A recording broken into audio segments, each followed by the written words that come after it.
warahmatullahi taala wabarakatuh. InsyaAllah pada hari ini kita akan mempelajari ilmu faraid.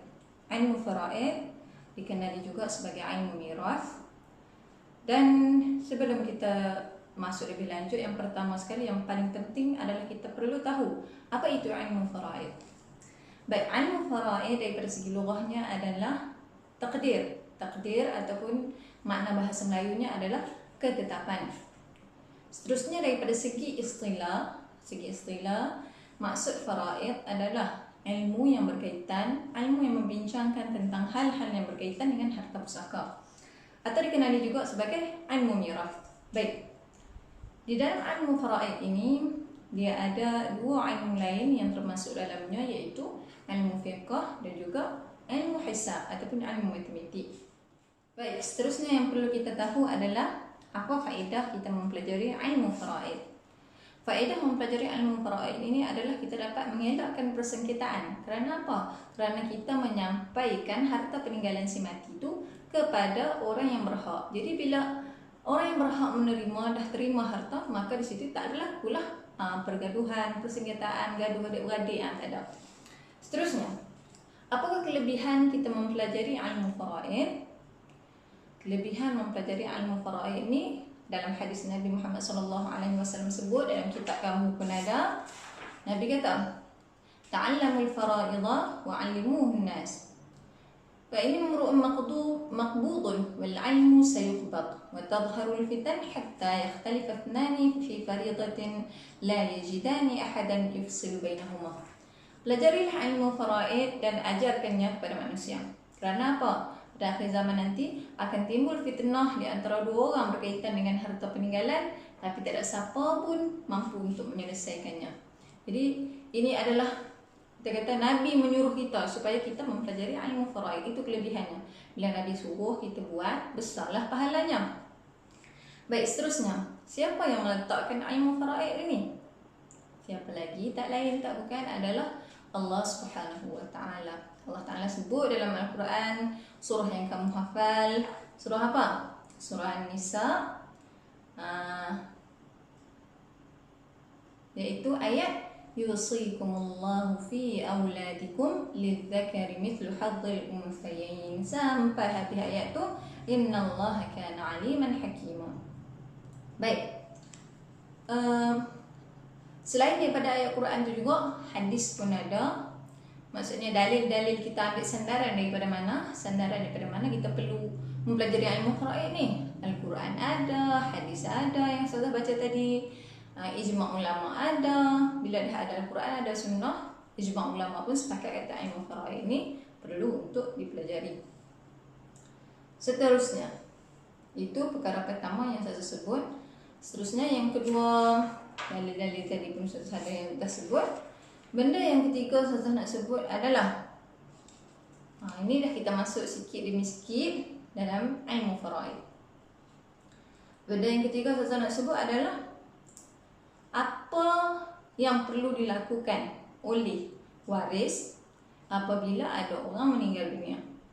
Baik, ada 5 benda yang perlu diselesaikan sebelum nak bahagi harta pusaka. Yang pertama sekali,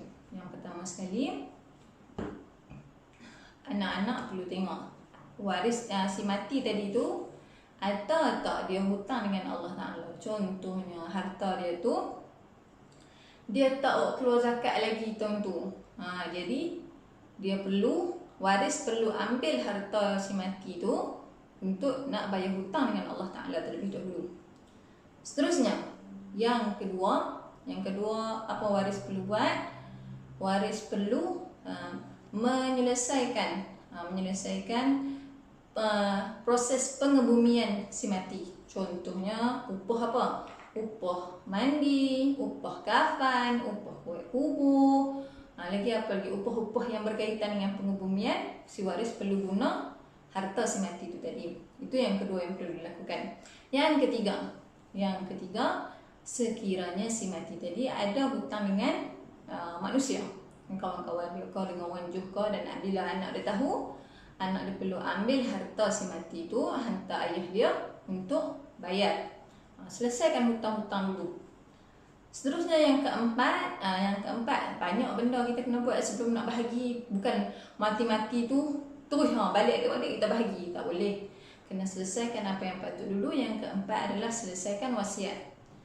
Wasiat tu apa? Contoh masa hidup dulu dia kata kalau aku mati bagi harta aku dekat dia ni. Sepulan bin sepulan. Mahmud bin Muhammad contoh. Jadi si waris perlu menyelesaikan wasiat ayah dia tadi. Bagi kepada siapa yang ayah disebut berapa? 1/3 daripada harta. 1/3 daripada harta tu berapa? Macam mana nak kira ni? Kita tengok harta dia ada berapa. 1/3 tu kalau ikut kita sebut, contohlah 1/3 daripada 300. Daripada 300 ringgit.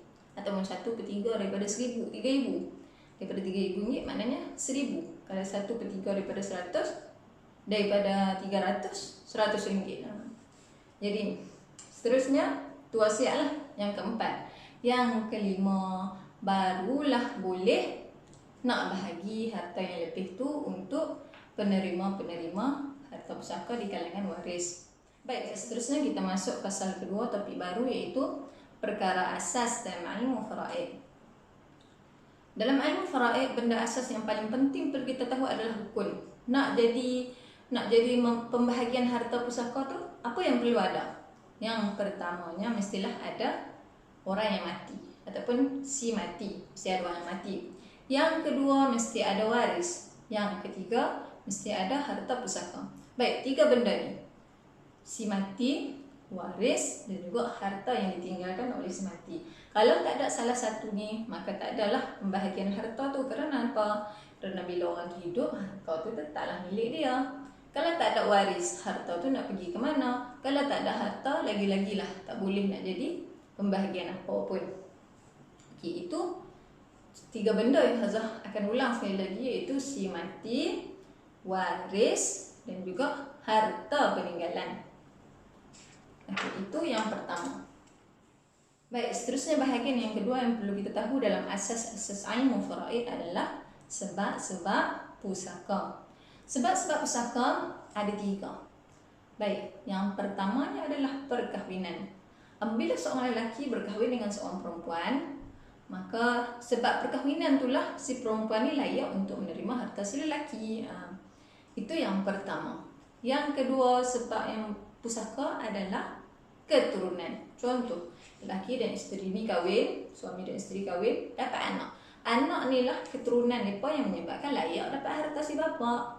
Dan yang ketiga adalah pembebasan hamba. Zaman sekarang dah tak ada dah, tapi saya bagi contoh. Contohnya, kan zaman dulu orang jual hamba. Bila ada seseorang mai, aku beli hamba ni untuk nak bebaskan dia. Bila hamba tu mati nanti, dia dah merdeka dah. Bila dia mati nanti, orang yang membebaskan dia tu layak dapat harta peninggalan dia. Baik, seterusnya, perkara asas dalam ilmu faraid yang ketiga adalah syarat-syarat pusaka. Syarat-syarat pusaka ada 3, iaitu yang pertamanya pemilik harta meninggal dunia. Meninggal di sini maksudnya meninggal secara hakikat. Memang kita nampak kata dia mati. Memang roh keluar daripada badan. Maksudnya memang mati betul. Sebab mati ni ada 2 bahagian. Yang pertamanya mati hakikat, maksudnya memang kita nampak. Yang kedua ni kita tak tahu, iaitu mati hukmi. Contoh dia hilang 3 bulan tak balik. Jadi orang hukum kan kata dia tu dah matilah secara adatnya 3 bulan tak balik, hilang kat laut tak balik. Jadi orang hukum kata dah mati. Itu mati hukmi. Jadi mesti kalau kita tahu maksudnya dia mati secara betul, maksudnya mati secara hukum. Orang kata adatnya dah mati dah dia ni. Jadi masa tu barulah boleh kita nak membahagikan harta pusaka.